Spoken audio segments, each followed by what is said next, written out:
सिद्धार्थ यादव जी, विपक्ष कह रहा है कि आज सुप्रीम कोर्ट से आपके चेहरे पर एक तमाचा पड़ा है।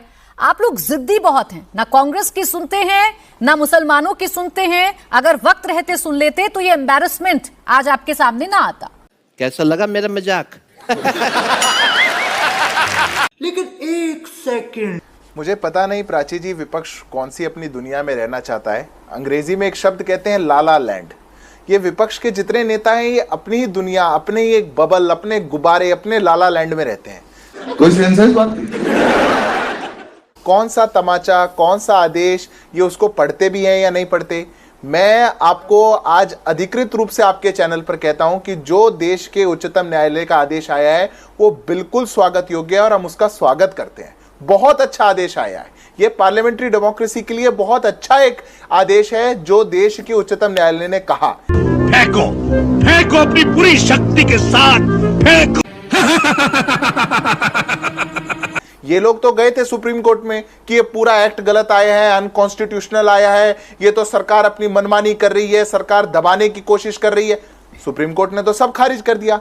एक दो प्रावधानों को लेकर के सुप्रीम कोर्ट ने जरूर कहा कि जब तक पूरी सुनवाई इसकी नहीं हो जाती हम इसको तब तक के लिए स्टे करते हैं ताकि ऐसी स्थिति ना बने कि अगर पूरी सुनवाई होने के बाद हमें इसके खिलाफ या इसके विपरीत फैसला देना पड़े तो वो फैसला देने के लिए कुछ बचे ही ना। इस बात को आधार बनाकर सुप्रीम कोर्ट ने कहा कि हम इनका इंटरिम स्टे देते हैं। झूठ बोल रहा है। बाकी क्या ये कानून गैर कानूनी था? बिल्कुल नहीं। क्या ये अनकॉन्स्टिट्यूशनल था? बिल्कुल नहीं। क्या ये संविधान के विरोध में था? बिल्कुल नहीं। माइनॉरिटी के विरोध में था? बिल्कुल नहीं। और जो मुख्य बातें थी इस पूरे कानून को लाने की, जिसको लेकर के विस्तृत चर्चा देश की संसद में हुई, देश के चुने हुए सांसदों ने करी और देश के ऐसे विद्वानों ने करी, उनको तो सुप्रीम कोर्ट ने बिल्कुल ठीक ठहराया। मैं तुम्हें अभी समझाता हूँ।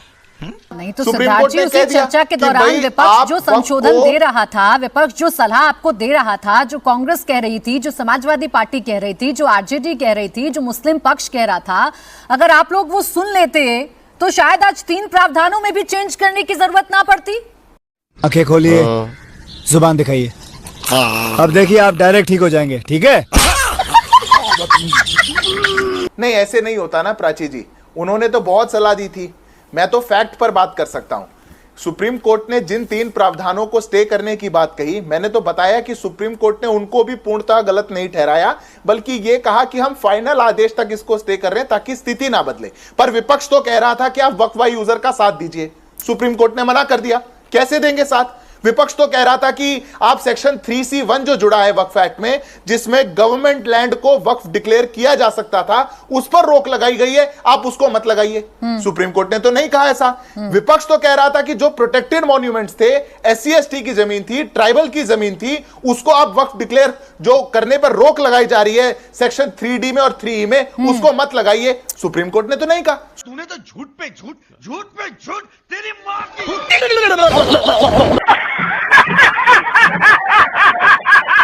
सुप्रीम कोर्ट तो सरकार के साथ सुप्रीम कोर्ट ने कहा कि सेक्शन 3R जिसमें वक्फ करने के लिए 5 साल तक इस्लाम धर्म का पालन करना जरूरी है, यह बेमतलब था।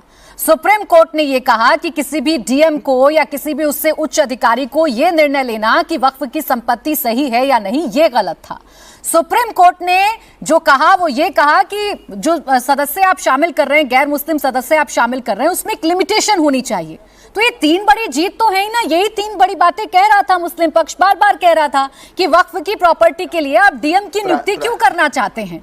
आप चोर दरवाजे से घुसना चाहते हैं। पापा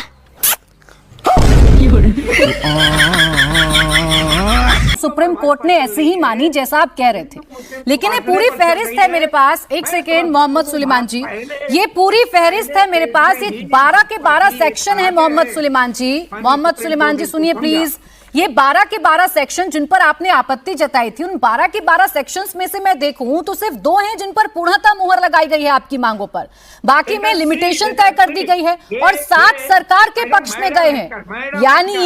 यानी इसका सीधा सीधा मतलब मोहम्मद सुलेमान जी ये है कि इस कानून को सुप्रीम कोर्ट ने अभी तक सही माना है। अभी पता चल जाएगा। 2 मिनट। आप लोगों ने वक्फ बाय यूजर पर इतना हल्ला मचाया था।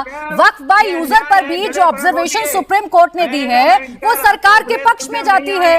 तो अब आप मानिएगा, इस इंतरिम ऑर्डर के बाद आप मानिएगा सुलेमान जी, आप मानिएगा कि नहीं मानिएगा कि ये जो कानून था, जो सर सुनिए क्या बोला तूने? सर सुनिए दोबारा बोल। सर सुनिए व्हाट्स हैपनिंग? नंगा करके नहला रहा सर। अरे सुनिए मोहम्मद सुलेमान जी, फैक्ट्स पर आपसे बात करें तो आप लोग ऐसे ही बिलबिलाने लगते हैं। ये 12 सेक्शन अभी गिना दूंगी ना, ये 12 सेक्शन अभी गिना दूंगी ना, तो आपकी बिलबिलाहट और सुनाई पड़ेगी मुझे अभी। बेकार है भैया, मैं तो टूट गया मैं तो अब। तो दोस्तों फाइनली अपनी वीडियो का हो चुका है दी एंड। उम्मीद है कि आपको यह वीडियो अच्छी लगी होगी। अगर वीडियो पसंद आया हो तो हमारे वीडियो को लाइक करके चैनल को सब्सक्राइब कर लें, ताकि आगे आने वाली ढेरों रोमांचक और मज़ेदार वीडियोज़ की नोटिफिकेशंस आपको इसी तरह प्राप्त होती रहें। तो अभी के लिए साथियों इतना ही, मिलूँगा नेक्स्ट वीडियो में। तब तक के खातिर टाटा बाय बाय।